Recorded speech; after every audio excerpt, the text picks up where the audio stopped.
Hello दोस्तों, स्वागत नहीं करोगे हमारा? जी हाँ, भगवान गणेश जी यही कह रहे हैं।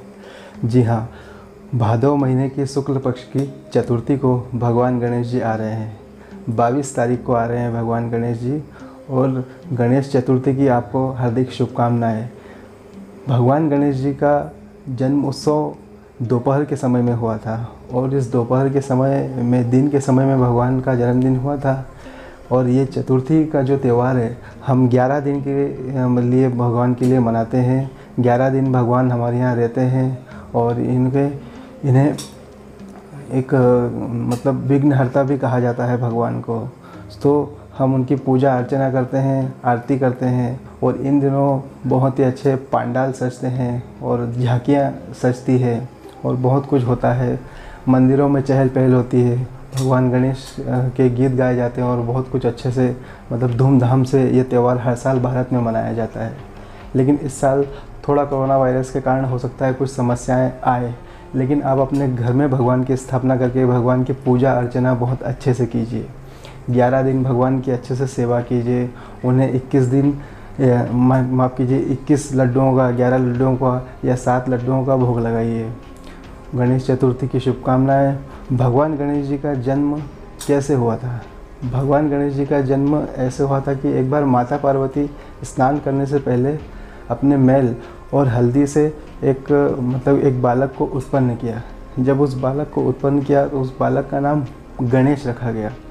जब गणेश रखा गया, उस गणेश बालक को उत्पन्न करके माता पार्वती स्नान करने चली गई, और स्नान करते समय माता पार्वती ने कहा कि कोई भी अंदर न आने पाए भगवान गणेश जी से।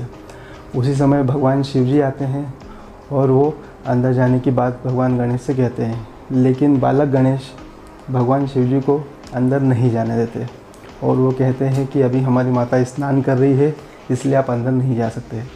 भगवान शिव जी ने उन्हें समझाया कि वो मेरी पत्नी है, वो मेरी धर्म पत्नी है, और बहुत ही अच्छे से समझाया, लेकिन भगवान गणेश जी नहीं माने। इस पर भगवान शिव जी को आया क्रोध, और जब क्रोध आया तो भगवान शिव जी ने उनके त्रिशूल से उनका सिर धड़ से अलग कर दिया। और सिर धड़ से अलग करने के बाद भगवान शिव जब अंदर गए, जब माता पार्वती ने उन्हें पूछा कि आप अंदर कैसे आ गए, उस पर भगवान शिव जी ने कहा कि माता पार्वती ने कहा कि मैंने गणेश को बाहर यहाँ रखा था रखवाली के लिए, लेकिन आप यहाँ। तो भगवान शिव जी ने उन्हें कहा कि मैंने उसे मार दिया। उस पर माता पार्वती जी बहुत ही क्रोधित हो गई और रौद्र रूप धारण कर लिया और प्रलय मचाने की बात कही। इस पर वो किसी से नहीं मानी। भगवान शिव जी ने उन्हें बहुत मनाया। सभी देवतागण आ गए, ब्रह्मा जी आ गए, भगवान विष्णु जी आ गए, लेकिन माता पार्वती किसी से नहीं मानी, और भगवान शिव जी से कहा कि मैं यहाँ से नहीं जाऊँगी जब तक भगवान जो बालक गणेश है वो फिर से आप उन्हें जीवित नहीं कर देते। इस पर भगवान शिव जी ने उन्हें पुनर्जीवन करने का योजना बनाई, और पुनर्जीवन जब भगवान गणेश जी का हुआ तो उन्होंने भगवान विष्णु से कहा कि आप उत्तर दिशा में जाइए, और जो भी पहला प्राणी मिले आपको उसका सिर लेके आइए। तो उस पर भगवान विष्णु ने कहा ऐसे कैसे हम सिर ला सकते हैं एक निर्दोष प्राणी का।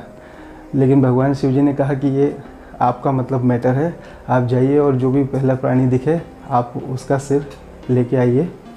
इस पर भगवान विष्णु जी ने गरुड़ जी को आदेश दिया, और गरुड़ जी तुरंत गए उत्तर दिशा में और देखा कि एक हथिनी थी, उसका बच्चा, हथिनी जो पीछे मुँह करके सोई थी उसका बच्चा था, और उसका जो सिर था वो लेके फिर गरुड़ जी वहाँ पहुँचे। क्योंकि वो जो हथिनी का बच्चा था वो बच्चा स्वर्गलोक का था, वो स्वर्गलोक का था, और एक तरह से वो शापित ही था।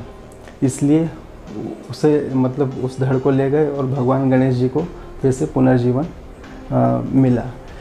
और भगवान गणेश जी को भगवान शिव जी ने ये भी अवतार दिया कि आपकी हमेशा प्रथम पूजा होगी। इसलिए हम जब भी कोई पूजा करते हैं तो प्रथम पूजा भगवान गणेश जी की करते हैं। भगवान गणेश जी की प्रथम पूजा बहुत ही अनिवार्य है, नहीं तो वो पूजा सफल नहीं मानी जाती। आज ही के दिन चंद्र दर्शन भी नहीं करना चाहिए, क्योंकि चंद्र दर्शन की भी एक भगवान गणेश जी से जुड़ी एक छोटी सी कथा है। क्योंकि यहाँ पे होता ये है कि भगवान गणेश जी और कार्तिकेय की जब विवाह की बात आती है तो वहाँ पर उन कार्तिकेय भगवान और भगवान गणेश के बीच में एक प्रतियोगिता होती है। माता पार्वती उनके बीच में एक प्रतियोगिता रखती है कि जो पहले पृथ्वी का चक्कर लगा के आएगा वो योग्य माना जाएगा, उनका विवाह पहले किया जाएगा। इसमें भगवान गणेश जी ने अपनी बुद्धि का उपयोग करके उन्हीं के 4 चक्कर लगा लिए। उन्हीं भगवान शिव जी और माता पार्वती के पूजा अर्चना करके उन्हीं के 4 चक्कर लगा लिए और पृथ्वी के चक्कर के बराबर वो माना गया है। इस पर सभी देवताओं ने, ब्रह्मा विष्णु महेश और सभी देवताओं ने उनकी स्तुति की, लेकिन चंद्रदेव ने उनका उपहास न की। इसलिए भगवान गणेश जी ने क्रोधित होकर उन्हें श्राप दिया कि जाओ तुम काले हो जाओ। लेकिन बाद में चंद्रदेव जी को उनकी गलती का एहसास हुआ और गलती का एहसास होने के बाद में उन्होंने उनसे क्षमा याचना मांगी और इसके बाद वो श्राप मुक्त हो गए।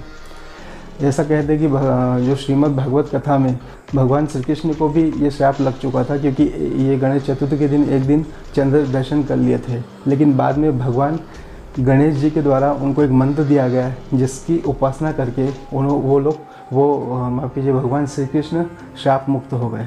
तो ये भी एक छोटी कहानी है और मतलब इस तरह से ये भगवान श्री कृष्ण को श्राप लगा और भगवान गणेश जी का इस तरह से जन्म हुआ।